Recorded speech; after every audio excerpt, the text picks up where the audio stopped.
नमस्कार दोस्तों, पाथफाइंडर पर आप सभी का स्वागत है। दोस्तों, हाल ही में फुटबॉल वर्ल्ड कप हुआ और हम जानते हैं कि कितना क्रेज है फुटबॉल और फुटबॉल प्लेयर्स का अक्रॉस दी वर्ल्ड। हाल ही में एक रिसर्च आई है जो थोड़ी डिसअपॉइंटिंग है, जिसमें ये बताया गया है कि जो फुटबॉलर्स हैं उनको डिमेंशिया होने का अधिक खतरा होता है।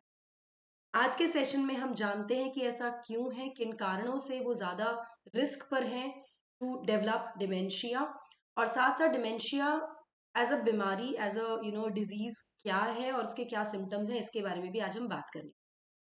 तो चलिए शुरुआत करते हैं न्यूज से। ऐसा एक रीसेंट स्टडी में कहा गया है कि एलीट फुटबॉलर्स हैं वो मोर लाइकली हैं कि उनको डिमेंशिया डेवलप होगा then rest of the population. Suggest इस ये स्टडी ने फ्राइडे को स्टडी आई है जो डिटेल्स है रिसर्च की, जिसमें कंपेयर किया गया है मेडिकल रिकॉर्ड्स को of more than 6,000 male footballers in Sweden top division to more than 56,000 non footballers. 6,000 male footballers और 56,000 नॉन फुटबॉलर्स के बीच में ये एक तरह से मेडिकल रिपोर्ट्स कंपेयर की गई बिटवीन द पीरियड 1924 टू 2019, जो कि पब्लिश की गई लैंसेट में। रिसर्चर्स का मानना है from the Karolinska Institute of Sweden, they found that footballers were 1.5 times more likely to get Alzheimer's. यानी जो फुटबॉलर्स हैं उनको 1.5 गुना ज्यादा रिस्क है of getting Alzheimer's and other dementias than the other control group के साथ कंपेयर किया। Peter यूरे, जो कि स्वीडन इंस्टीट्यूट से हैं, जो लीड कर रहे थे इस रिसर्च को, उन्होंने कहा कि जो एलीट मेल फुटबॉलर्स हैं, एलीट मेल प्लेयर्स हैं, वो सीरियस रिस्क पर हैं of developing the degenerative brain disorder, dementia, Alzheimer etcetera. आज के सेशन में इसी के बारे में बात करेंगे, सिम्टम्स के बारे में बात करेंगे। बट बिफोर मूविंग फॉरवर्ड, आप मुझे कर सकते हैं दोस्तों मेरी सभी क्लास की अपडेट शेड्यूल्स और पीडीएफ्स के लिए अनअकैडमी ऐप पर भी आप मुझे फॉलो कर सकते हैं। मेरी सभी special classes and plus courses के लिए एनरोल करने के लिए आपको सिर्फ मेरा कोड एनडी लाइव 10। आप पूछ सकते हैं कि मैम अनअकैडमी से क्यों जुड़े। देखिए, अनअकैडमी से जुड़ने के बहुत सारे फायदे हैं, जैसे widest choice of educators, flexibility to change your course, unlimited views on lectures etcetera. बहुत सारे बेनिफिट्स हैं along with the results. Unacademy से जुड़ने के लिए आपको लेना होता है अनअकैडमी का सब्सक्रिप्शन प्लस या आइकॉनिक कोई भी सब्सक्रिप्शन आप ले सकते हैं।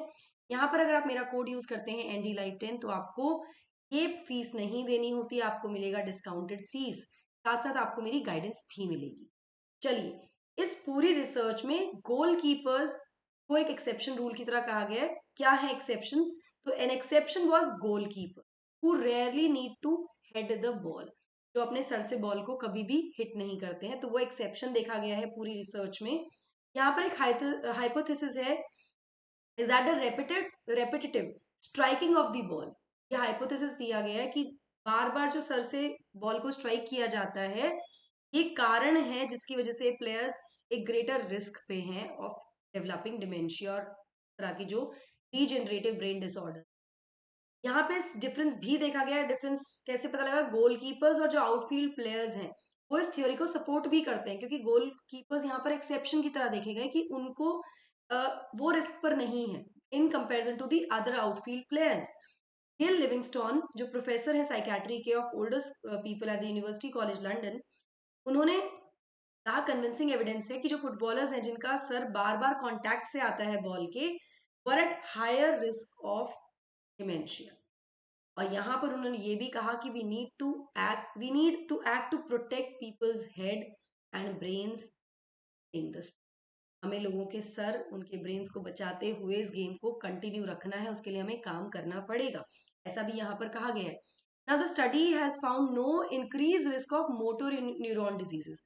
जहाँ एक तरफ जो डीजेनरेटिव डिजीज है वो देखा गया, डिमेंशिया, अल्जाइमर जैसा, लेकिन एट द सेम टाइम कोई भी इंक्रीज रिस्क नहीं देखा गया है मोटर न्यूरॉन डिजीज का, जैसे एएलएस।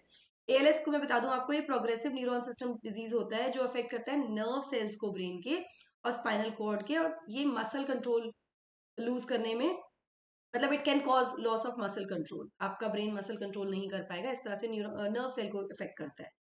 अमंग दी फुटबॉलर्स ये नहीं देखा गया है। एंड थोड़ा सा रिस्क देखा गया है, लोअर रिस्क देखा गया है Parkinson disease, but motor neuron disease का कोई इंक्रीज रिस्क नहीं देखा गया है स्टडी में। नाउ यूडिया ने क्वेश्चन किया कि जो ऑब्जर्वेशन स्टडी है वो अभी तक ये नहीं दिखा पाई है कि जो फुटबॉल खेलना है वो डायरेक्टली डिमेंशिया कॉज करता है, और इसकी फाइंडिंग्स को अभी एक्सटेंड नहीं किया जा सकता है फीमेल एमेच्योर या यूथ फुटबॉल प्लेयर्स को भी। एलीट प्लेयर्स से कंपेयर किया गया है यहाँ पर फिलहाल। ना यहाँ पर हेड इंजरी कंट्रोवर्सी के बारे में बात करें तो बहुत बार अलग अलग समय पर ऐसी वॉइसेस उठी हैं जहाँ पर ये कहा गया है कि स्पोर्ट में कुछ मेजर्स लाने चाहिए ताकि प्रोटेक्ट किया जाए जो प्लेयर्स हैं उनकी ब्रेन हेल्थ को। और ये स्टडी जो है ये कहीं ना कहीं इस डिसीजन को लेने में मदद भी करेगी ताकि रिस्क को लिमिट किया जा सके for these players. Research into head injuries in sports and post career side effects have recently exploded.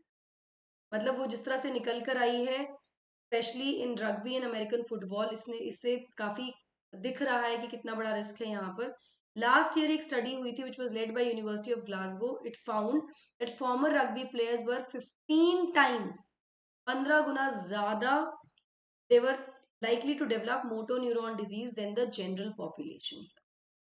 तभी कहा गया 2017 में ही बॉस्टन यूनिवर्सिटी स्टडी ने में पाया गया था कि one of 111 disease farmer national football league, 111 में से एक जो डेथ हो गई, जिनकी मृत्यु हो गई इन प्लेयर्स में से जिन्होंने डोनेट किए अपने ब्रेन्स फॉर रिसर्च।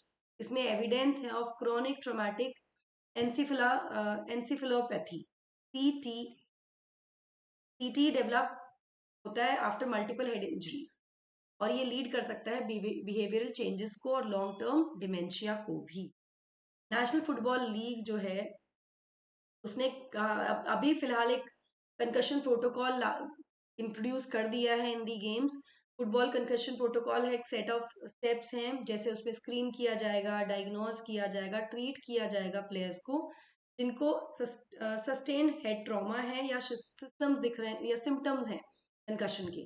ये कहता है कि जो प्रोटोकॉल है इसको रिव्यू किया जाता है yearly to ensure that the players receive care that reflect the most up to date medical consensus on the identification, diagnosis, treatment of concussions होते हैं उसमें ना। अगर डिमेंशिया की बात करें तो डिमेंशिया एक लॉस ऑफ कॉग्निटिव फंक्शनिंग है जिसमें कि थिंकिंग, रिमेम्बरिंग, रीजनिंग का लॉस होता है टू द एक्सटेंट दैट ये लोगों का जो आम दिनचर्या होता है ना, डेली लाइफ जो होती है उसको भी इफेक्ट करती है, डेली एक्टिविटीज को भी इफेक्ट कर सकता है person.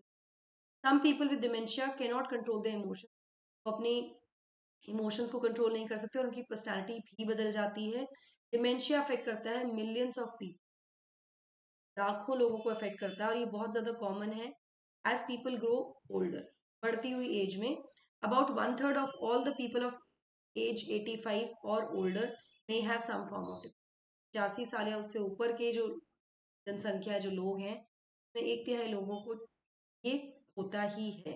But it is not normal part of ageing. Normal ageing का रूटीन है कि एज हो रहा है तो ये होगा ही होगा। Many people live into the 90s and beyond without any symptom. Science की भी ऐसा है कि 90 से ऊपर भी लोग दे एजिंग और वो जी रहे हैं लेकिन डिमेंशिया उनको नहीं है। इसके अलावा अगर हम 10th साइंस की बात करें डिमेंशिया की तो पुअर और decrease judgement, difficulty doing familiar task, problem communicating, changes in moods and behaviour, changes in personality, confusion of the time and place, withdrawal from work and social activity, forgetfulness that affect day-to-day function, misplacing things, and difficulty planning or solving problems. These are the 10 signs of depression. So if you have people around you, especially the old age people, please be very, very sensitive to their condition. If you see any sign of dementia, please connect the doctor, specialist, treat it. This is it guys. अभ्यास का महासंग्राम शुरू हो चुका है, 19 से 22 मार्च तक चलेगा। ये सभी टीचर्स आपको यहाँ पर कराते हैं practice. All India prelims mock test आप ज्वाइन कर सकते हैं, ऑफलाइन ऑनलाइन दे दोनों तरह से। 26 मार्च को ये होने वाला है। आपको इस क्यूआर कोड को स्कैन करना है और मेरा कोड यूज करना है handy life 10 to avail the benefit. Offline batches भी शुरू हो जाएंगे 3 अप्रैल से। दिल्ली और एनसीआर के जो बच्चे हैं वो आप एनरोल कर सकते हैं इस बैच में। हैंडी लाइफ 10 आपको कोड यूज करना है to enrol for the same. Loan facility भी अवेलेबल है आपके पास 0% EMI। UPSC EPF for recruitment आ चुका है, अभी आप एनरोल कर सकते हैं with my life 10 to start your FO preparation. That's it from my side. I hope you like the session. Don't forget the channel and also hit the bell icon so that notifications about. Thank you so much.